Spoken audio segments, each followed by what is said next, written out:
बिस्मिल्लाहिर्रहमानिर्रहीम अस्सलाम वालेकुम।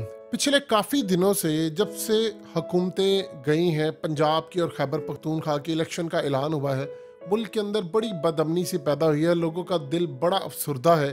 पहले हमने पिशावर के अंदर पुलिस लाइन पर हमला देखा, वहाँ पर हमारे सैकड़ों लोग शहीद हुए। अब आप देखिए कि कराची पुलिस हेडक्वार्टर पर हमला होता है और उसमें भी मुकाबला रात देर तक जारी रहता है। लेकिन एक अजीबोगरीब मामला है जिसमें नजम सेठी की एक ट्वीट ने सारे का सारा मामला अजीबोगरीब मशकूक रुख इख्तियार करवाया है। देखिए, फौजी हमारे शहीद हो रहे हैं, हमारे पुलिस वाले शहीद हो रहे हैं, हमारे रेंजर्स के लोग बेचारे शहीद हो रहे हैं। सवाल ये पैदा होता है, अवाम का इतना बजट जाता है, वो बजट जा किधर रहा है? आप किस तरह दहशतगर्द घुस जाते हैं इमारतों में और कोई उनको रोकने वाला नहीं होता। आप जरा देखिए, नजम सेठी ने ट्वीट किया है और ट्वीट करके उसने ये ट्वीट डिलीट कर दी है। यानी इस ट्वीट के अंदर उसने कहा है कि जी घबराने की जरूरत नहीं है।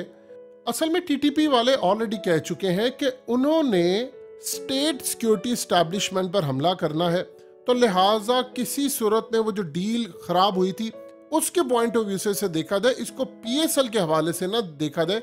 पीएसएल को कोई खतरा नहीं है और ये चलता रहेगा, सो लिहाजा इस पर परेशान होने की जरूरत नहीं। पीएसएल या खिलाड़ियों पर किसी तरह की कोई कार्रवाई नहीं है।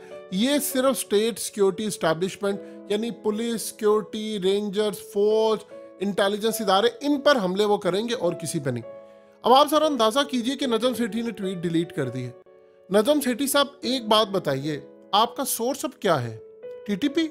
इसका मतलब है कि टीटीपी की बात पर आप यकीन कर रहे हैं, तो इसका यह मतलब है कि टीटीपी की कई हर बात बिल्कुल आप उसको ऐसे यकीन करेंगे जैसे आप प्रीवियस बातों के ऊपर कहते रहे हैं कि वो ठीक है, वो गलत है। इसका मतलब आप यकीन करें उन्होंने जिम्मेदारी कबूल की है। लेकिन सवाल ये पैदा होता है, उन्होंने हालिया एक और बात भी की। उन्होंने कहा कि जी हम तो इमरान खान पर हमला नहीं करना चाह रहे।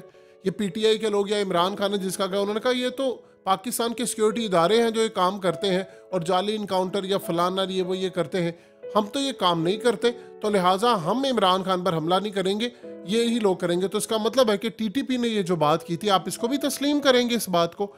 अब आप जरा देखिए मनाजिर, ये मनाजिर अंदर के हैं कि जब वो हमला हो रहा था या वहां पर ऑनगोइंग लड़ाई चल रही थी, तो उस वक्त हमारे जो लड़ने वाले हैं वो आकर, आप इसको देखें तो थोड़ा सा आप पीछे चले जाएं। नेटफ्लिक्स की एक सीरीज आती है मनी हाइस्ट, जो कि पूरी दुनिया ने देखी, पाकिस्तानियों ने देखी, इंडियंस ने देखी, सब ने देखी। अब दुनिया में कहीं भी मुकाबला होता है तो सबसे पहले आप बुलेट प्रूफ जैकेट पहनते हैं, फिर आप हेलमेट पहनते हैं सिक्योरिटी के लिए, और पाकिस्तान ने तो वो गन भी बनाई है। अब ये जनाब बार बार आगे आके देख रहे हैं कोई बंदा तो नहीं आ गया है। भाई आप वो गन क्यों नहीं इस्तेमाल करें जिससे आपको पता चल जाए कि वहाँ दुश्मन खड़ा है कि नहीं। वो आगे से पूरी एक स्क्रीन लगी होती है और आपको पता चल जाता है, या ज़रा सा माइक लगा होता है आपकी स्क्रीन पर पता चल जाता है। सवाल ये पैदा होता है कि किस तरह की लड़ाई जा रही है और इस सूरत हाल में क्यों इनको इक्विपमेंट्स नहीं दिए गए पूरी तरह। ये कैसे है, बुलेट प्रूफ जैकेट हो, सर पर हेलमेट हो और पूरी तरह शील्ड तक होती है कि आपने कवर करनी होती है कि अगर कोई, वो बुलेट प्रूफ होती है, अगर कोई गोलियां लगती हैं तो आपकी शील्ड पर लगती है। अब मनी हाइस्ट के अंदर अगर देखते हैं तो वहां पर लड़ाई होती है और इसी तरह दिखाते, वो इसलिए उसका हवाला दिया जा रहा है क्योंकि वो तमाम लोगों ने गालिबन देखी हुई है सीरीज। अब इस सूरत हाल में आप अंदाजा कीजिए कि अभी तक ये बात समझ नहीं आ रही कि कैसे दहशतगर्द घुस जाते हैं, वो ऊपर तक चले जाते हैं, पुलिस हेडक्वार्टर में चले जाते हैं।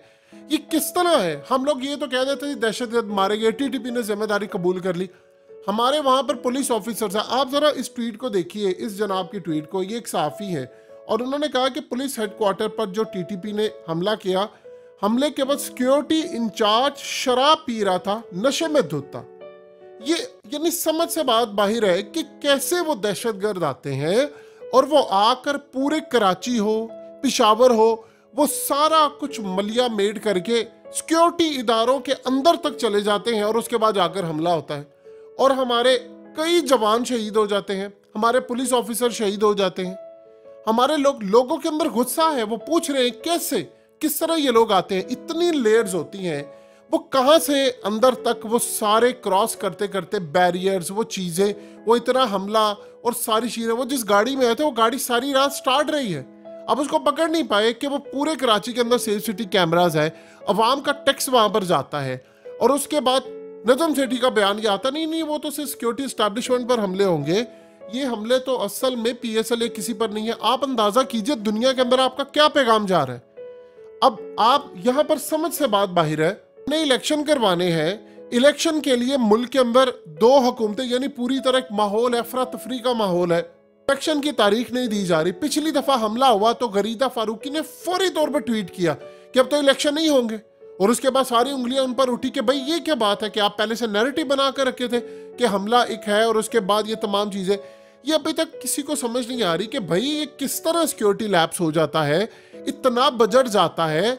आप ये बताइए मॉनिटरिंग सिस्टम हमारा क्या है, किस तरह आप उसको ट्रैक करते हैं, कैसे दहशतगर्द अंदर आ जाते हैं, उनके बाद लड़ने के लिए इक्विपमेंट्स आपके पास एडवांस क्यों नहीं? इनफ आपने बजट दिया हुआ है, इनफ बजट दिया हुआ है, यानी इतना बजट दिया है कि अवाम ने आखिरी हद तक बजट दिया हुआ है, लेकिन फिर उसके बाद सिक्योरिटी क्यों नहीं मिल रही?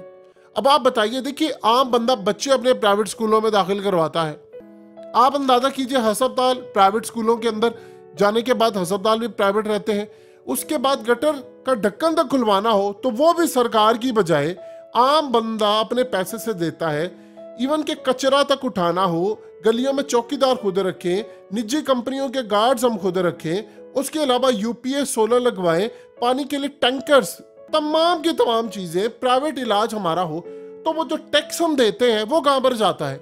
और वो इन लोगों की, वो जो डॉक्टर पर जा रहा है, वो पुलिस वाला क्या हिफाजत कर रहा है हमारी? दहशतगर्द हमारे मुल्क में घुसे, उनको इक्विपमेंट्स दिया हुआ है, टेंडर जाते हैं, करप्शन उसमें जाती है, तो वो कहां पर जा रहा है हमारा पैसा? तो इस सूरत हाल में अवाम मर रहे हैं, पैनिक फैल रहा है मुल्क के अंदर, इलेक्शन नहीं हो रहे, करेंसी डीवैल्यू हो रही है, और उसके बाद सिक्योरिटी कोलैप्स हो रहा है। तो ये किस तरह मामला जाएगा? यानी वो चंद मुट्ठी भर TTP के दहशतगर्द, क्या हम उनको नहीं पकड़ सकते, या हमारे पास इतनी कैपेबिलिटी नहीं है? अभी तक आप बता दें कितने लोगों ने पेशावर में जो हमला हुआ था उसमें रिजाइन कर दिया है? कोई करने को तैयार नहीं है।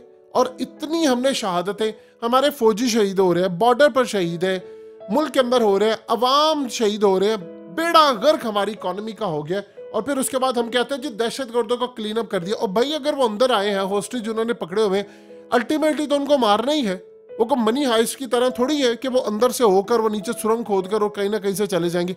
फिक्शन और स्टोरी इस तरह की वो तो बन सकती है, लेकिन रियलिटी ऐसा नहीं होता। आपने उसको अल्टीमेटली मारना है। सवाल ये पैदा होता है कि पहले उसको रोका क्यों नहीं गया, और उसके रोकने के अंदर जो इतनी गलतियां होती हैं एक छोटे से बंदे पर डालकर, ठीक है जी इसने नहीं किया, वो फलाना इंचार्ज। और भाई इंचार्ज की बात ही, मुल्क में वो कहां पर रह रहे थे, कहां से दहशतगर्दी आई, कैसे मामला चलता रहा, इस पर कोई जवाब देने को तैयार नहीं है कि कैसे वो उधर से नजम सेठी आकर मशकूक ट्वीट करते हैं और वो डिलीट कर दी जाती है। इनसे पूछे जरा जाकर आपने क्यों किया? दहशतगर्दों के लिए उन्होंने ऑलरेडी क्या पाकिस्तानियों को नहीं मारा? या उसके बाद वो श्रीलंकन टीम पर जो हमला था वो क्या था? तो इस सूरत हाल में ये अजीबोगरीब मामला है। समझ से किसी की बालातर ये चीजें जब हो जाती हैं, लोग जवाब नहीं देते। मीडिया पर ग्लोरीफाई किया जा रहा है, सारे दहशतगर्द जहन्नुम हासिल कर दी, एक इनको फिक्रा मिला जहन्नुम हासिल कर। और भाई वो दहशतगर्द आए कहां से थे? और जो बेचारे हमारे शहीद हो जाते हैं, मरने वाले हैं, उनके लवाहिकीन से जाकर पूछें आपकी ये बात उनको क्या सेटिस्फाई करती है? सवाल ही पैदा नहीं होता।